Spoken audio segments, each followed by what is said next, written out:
often in the study of the mind, the most revealing clues have come from brains that, for some reason, can no longer perform particular tasks. Last year, Terry Jones attended a friend's 40th birthday party. The day after, he woke to find the world had changed. The next morning, I got up and go and have a shower, and I couldn't read what was a shower and what was a shampoo and anything else. It was just in another language. And I said to my partner, I said, they bought some cheap little shampoo. Can't read it, it must all be in a foreign language. And she just laughed, she said, oh, don't be stupid. And anyway, she said, no, it's all right. And she said, I know you're joking. I said, okay. Anyway, I wasn't, but I just couldn't read it. So we went downstairs to breakfast, and we got the menu, and I just couldn't read anything. It just looked as though it was another language.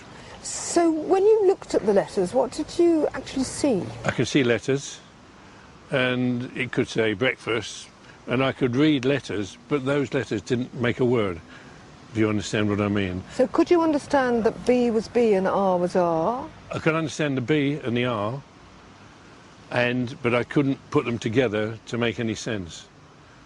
It was though it was another language. I just couldn't read as a word. Checked in the hospital and had the various tests, and it proved that I'd had a small stroke. Come on over here. Yep. If you'd like to sit up on the bed. Terry's case fascinated scientists at University College in London. So if you just want to lie back down. Okay, thank you.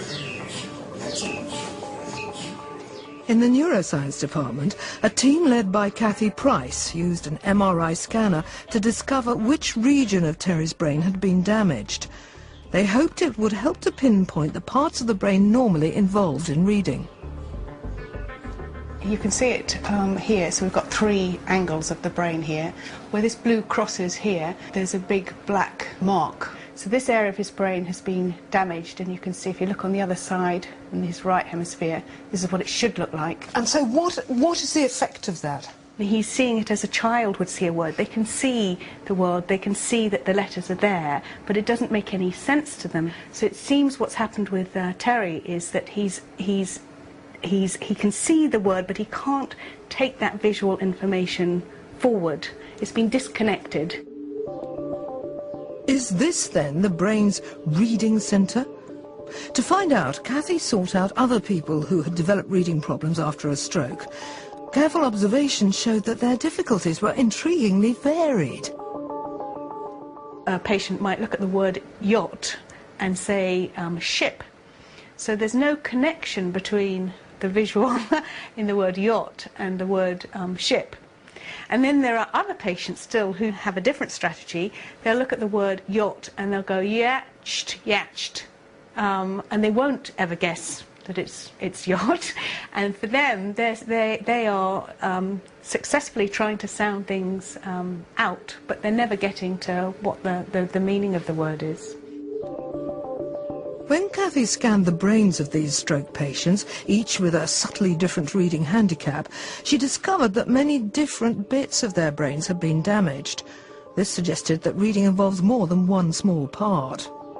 So a lot of areas of the brain are involved, and they're all integrating together to transform visual information into auditory information, into motor information, and into the meaning.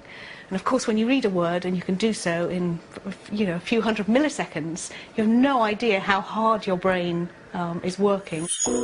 So there's no single reading centre, but a highly complex network, a cerebral internet.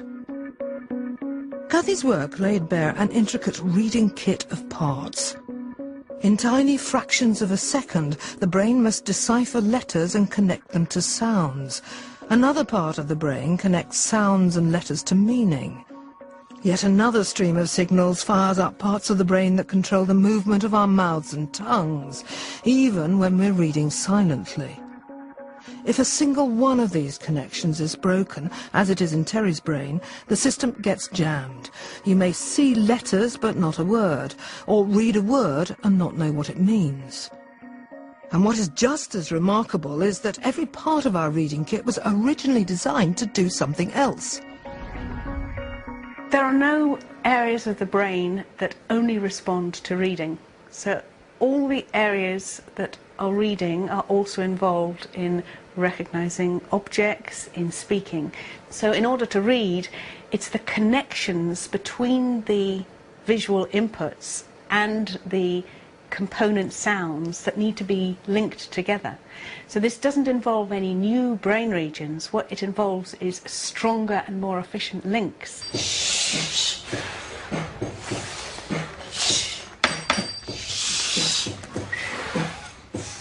So how do our brains grow these intricate reading circuits?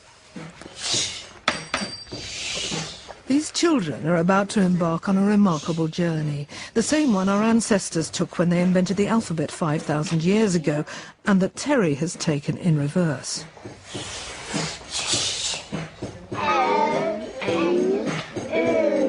Let's hear it again. Their brains must learn how to break up a single word they can hear into tiny building blocks and then link those sounds to the letters they see on a page and finally put it all back together again.